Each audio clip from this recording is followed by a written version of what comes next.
Lucas brought a scared pregnant girl home to his wife, Jillian, and she couldn't believe it until he revealed something that happened 20 years ago.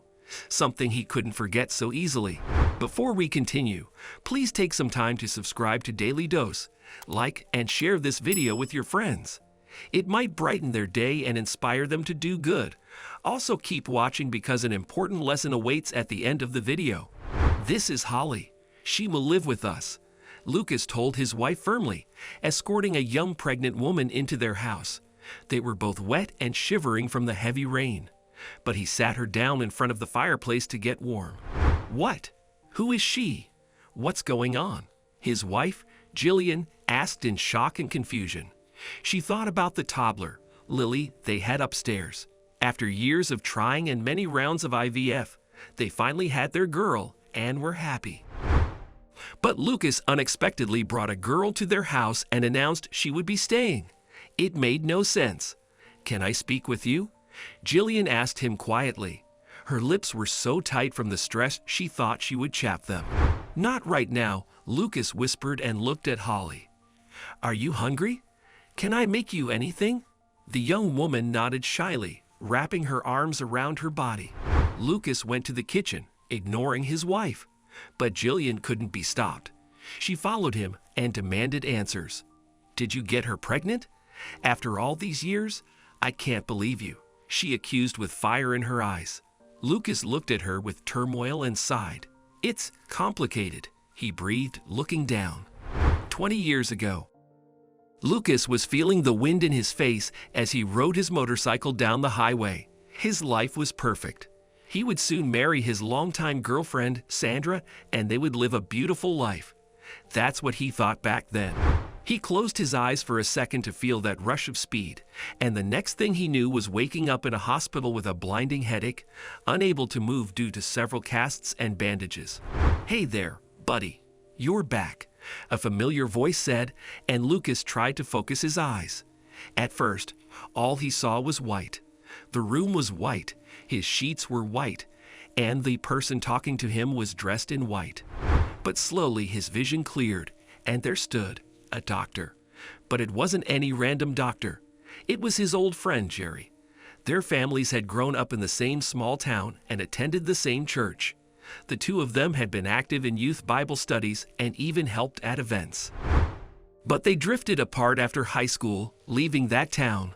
"Jerry? What's going on?" he asked groggily. Lucas felt someone squeezing his hand, and he looked to the right, seeing his darling Sandra. "Baby. Oh my God. Baby, you're here. You're alive." She started bawling, and Lucas was more confused. "Hey man," Jerry called his attention. "You were in an accident. It was tricky, but my team did their best, and you're here. But man, it was a close call for a while." Lucas was shocked. He had always been a good motorcycle rider and didn't remember what had happened, but he was glad to be here. He tightened his hand, holding his fiancée tighter, and thanked his old friend. "Thank you, Jerry. Thank you so much." "I can't believe this," he said, getting emotional himself. "Don't mention it. I'm just glad you're here. I'll let you two have some privacy," Jerry replied, smiling, and left the room. Sandra cried for a while longer as she thanked God for this miracle. Then she explained everything Lucas had missed. His parents had just gone to get some food, and even Jerry's parents had come to visit and show their support. When Jerry returned, he explained all his complications from the accident and how they fixed him. It would take a while for him to get back on his feet, and he could possibly need rehab. However, he would make it. Lucas got better quicker than expected, but it was still too slow for him. He wanted to do it faster, so Sandra and he wouldn't have to postpone their wedding. But his fiancée didn't want him to worry about anything. During his breaks, Jerry came to the room, and they talked about their childhood and how they used to draw superheroes on their Bibles to make things more fun during Sunday school classes. "Looking back, I'm glad we went through those classes together," Jerry revealed at one point. His face got serious as he looked directly at Lucas. "I'd actually prayed during surgery, man. I've never done that before. But I asked God to save you. To help me save you, I mean. And he did. Lucas closed his lips as he didn't want to cry again. Let's go out for a drink when I get out of here. I didn't know you lived in the city, and I don't want us to lose touch again, he told his savior, who nodded quickly. I'll never forget what you did for me. I want you to let me know if there's anything I can do to repay you someday. Jerry tried to tell him there was nothing to repay, but Lucas insisted. His friend saved him. He owed him something big, and he wanted him to know that. Lucas was released from the hospital 3 weeks after his terrible accident and needed a minor rehab on his arm. It wasn't too bad, but he and Jerry kept their promise and reconnected immediately. They often went out with Sandra and had the best time. He was over at their house, and although his schedule was tight, having his childhood friend be so close once again was nice until his fiancée announced something he had never imagined. I'm in love with Jerry, she revealed one night. Sandra had been distant, and they had not discussed their postponed wedding for a long time. But Lucas never imagined what she said. What? He questioned, shocked. Lucas, I know this is horrible. He's your friend, but I couldn't help it. We couldn't help it, she tried to explain, stammering through her words. It just happened, and I can't deny it any longer. He was so nice at the hospital when you were unconscious. We have such chemistry. Stop, he interjected. Did something already happen between you two? Sandra looked down in shame, and Lucas closed his eyes. The betrayal of his longtime love was a thorn in his heart, but it was even worse because she had done it with his friend. Lucas, leave. I don't want to see you or that. Man, again, he raged, not raising his voice but not hiding his ire. I don't want to hear what you started while I was at my most vulnerable. I hope you have a marvelous life. Sandra packed her things and left their home bawling. Jerry tried to call a few times, but Lucas blocked him. After a few days, he broke his lease and moved far away from them. He never rode a motorcycle again and eventually found the love of his life in Jillian. 20 years later, Lucas arrived home after buying firewood and other materials at the hardware/home store. He pulled open the bed of his pickup truck when a tiny voice spoke up. Hello, Jesus. Lucas turned around quickly, scared. He put his hand to his chest. Are you crazy? You scared me. I'm sorry, the young woman in front of him said shyly. She wore a hoodie and mostly looked down. Who are you? What are you doing here? Are you Lucas? She asked. Yes, he frowned. Hi, I'm Holly. I need your help, she said. Lucas's frown deepened. The girl looked young, maybe 18 or 19. The worry on her face was evident to anyone, but Lucas didn't understand why he had to help her. I'm sorry. Why are you here? Why would I help a random stranger? He scoffed lightly. I can call 911 or AAA if your car broke down or something. But Holly shook her head. No. I'm Sandra and Jerry's daughter. Lucas's world stopped for a few seconds. A million emotions ran through his body, and ice cold swept through his spine. I can't help you, he said slowly. Logically, he knew this young woman was innocent and had not betrayed him as her parents did. But he still didn't want her anywhere near him, his house, his wife, and their daughter, the light of his life. Please, Holly begged and started crying. And it was like heaven was on her side because it began to rain. They both got wet quickly, and Lucas still shook his head. You need to leave. Lucas insisted and started to turn. Please, I'm pregnant. I have no one else to help me, she stopped and begged. What do you mean, no one? He couldn't help but wonder. A few years ago, my parents found out that you and your wife finally had a baby. They were driving here to give you a present, but they got into a crash. My mom died right away.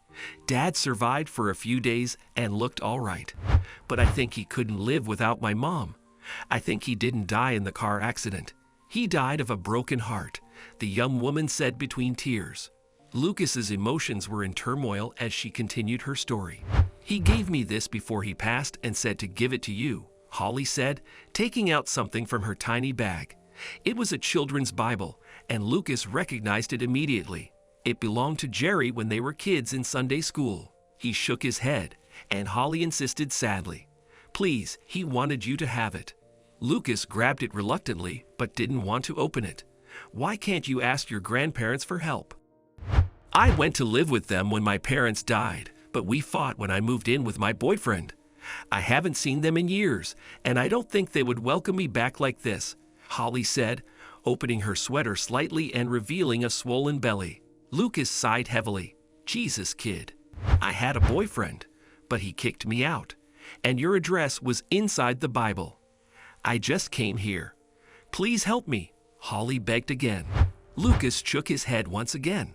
No, I can't. You don't know the whole story, and I can't, he said, taking out his wallet. He passed her all his money. Take this. Go back to your grandparents. They're religious but good people. Go. I can't do anything for you. Not after what your parents did to me. Then he ran to his porch but couldn't go inside. He didn't want his wife to know any of this. He breathed slowly, almost like Jillian did during labor, and his hands started shaking. He dropped the Bible and something fell off. It was an old Polaroid picture of him and Jerry. The back said, "My best friend, Lucas." It also had his address. Lucas grabbed the image and the Bible, which had a highlighted passage. Matthew. For if you forgive other people when they sin against you, your heavenly Father will also forgive you. He stared at the passage for several seconds, and his mind recalled how he had promised Jerry he would someday repay him for saving him. Lucas turned and saw Holly standing motionless in the same spot. She was still getting soaking wet. Finally, he gave up. Come here, girl. Come on, he called out, and Holly smiled shyly and ran to the porch. Present? Oh, wow. I can't believe this, Jillian said, wiping a tear from her eye. You never told me about them. I couldn't, Lucas said. I'm sorry. That's fine, darling. I wouldn't be able to get over that anytime soon. But offering her shelter was the right thing to do. Now, make her some hot chocolate, Jillian said as she left the kitchen. Holly, I'm Jillian. I'm sorry about earlier. I was just a little bit surprised. Let's find you some dry clothes and get you a warm bath. Okay, she offered, and Holly almost started crying again. After everything, they decided Holly would stay as long as needed. She helped around the house and with Lily, who loved that girl. She had the baby, who Jillian and Lucas adored as well. And eventually, Lucas invited Holly's grandparents so they could talk. They reconciled, and she decided to move in with them because she truly loved that small town. But Lucas and Jillian went to visit her often. One day, he and the young woman went to Jerry's grave.